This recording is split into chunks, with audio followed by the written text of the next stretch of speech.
আপনি কি এমন একটা দেশ কল্পনা করতে পারেন যেখানে সাধারণ মানুষ ইন্টারনেট ব্যবহার করতে পারে না, যেখানে সরকারের বিরুদ্ধে কথা বললেই মিলতে পারে মৃত্যুদণ্ড, যেখানে লক্ষ লক্ষ মানুষ গোপন শ্রম শিবিরে বন্দী? এটা কোনো সিনেমার গল্প নয়, বাস্তবেই এমন একটি দেশ আছে, উত্তর কোরিয়া। উত্তর কোরিয়াকে বাইরে থেকে যেমন দেখা যায়, আসলে তার চেয়েও ভয়ঙ্কর এক অন্ধকার জগৎ লুকিয়ে আছে এর ভেতরে। আজকের এই ভিডিওতে আমরা জানব কিভাবে কিম জং উনের লোহার শাসনের নিচে দেশটি পরিণত হয়েছে এক বিশাল কারাগারে। দেখুন শেষ পর্যন্ত, কারণ ভিডিওর শেষে এমন কিছু তথ্য থাকবে যা আপনার কল্পনারও বাইরে। তো বন্ধুরা, ভিডিওটি শুরু করার আগে আপনাদের কাছে একটি অনুরোধ, ভিডিওটিতে একটি লাইক দিন, আমার চ্যানেলটিকে সাবস্ক্রাইব করুন এবং কমেন্টে আপনাদের মতামত জানান। ও হ্যাঁ, আজকের ভিডিওটি খুবই ইন্টারেস্টিং হতে চলেছে, তাই অনুরোধ করব ভিডিওটি স্ক্রিপ না করে শেষ পর্যন্ত দেখুন। উত্তর কোরিয়া বিশ্বের সবচেয়ে বিচ্ছিন্ন এবং কঠোরভাবে নিয়ন্ত্রিত দেশগুলোর একটি।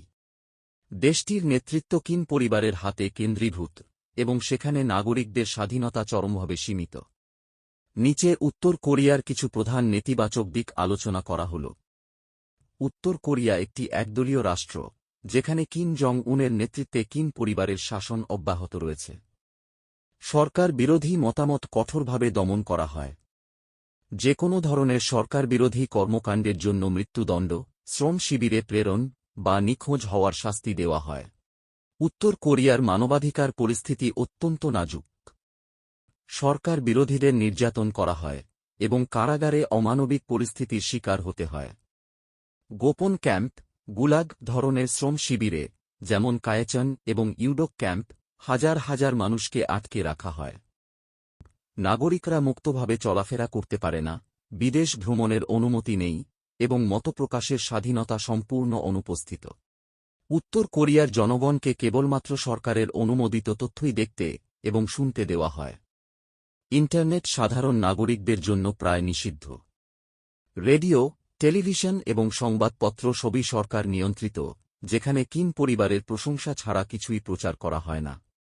বিদেশি মিডিয়া দেখা বা শোনা গেলে কঠোর শাস্তি দেওয়া হয়। উত্তর কোরিয়ার অর্থনীতি অত্যন্ত দুর্বল এবং জনগণের জীবনযাত্রার মান শোচনীয়। দুর্নীতি, অর্থনীতির বড় অংশ সেনাবাহিনী ও সরকারের হাতে কেন্দ্রীভূত, যা সাধারণ জনগণের কাছে পৌঁছায় না। খাদ্য সংকট, 1990 এর দশকে ভয়াবহ দুর্ভিক্ষে কয়েক লাখ মানুষ মারা যায়। আজও দেশটি খাদ্য ঘাটতিতে ভুগছে। পারমাণবিক অস্ত্র কর্মসূচির কারণে দেশটির ওপর আন্তর্জাতিক নিষেধাজ্ঞা রয়েছে, যা অর্থনৈতিক সংকটকে আরও গভীর করেছে। উত্তর কোরিয়া তার বিশাল সামরিক বাহিনী ও পারমাণবিক অস্ত্র কর্মসূচির জন্য কুখ্যাত। দেশের অর্থনীতি দুর্বল হলেও বিশাল পরিমাণ বাজেট সেনাবাহিনীতে ব্যয় করা হয়। পারমাণবিক অস্ত্র পরীক্ষার কারণে আন্তর্জাতিকভাবে দেশটি একঘরে হয়ে গেছে।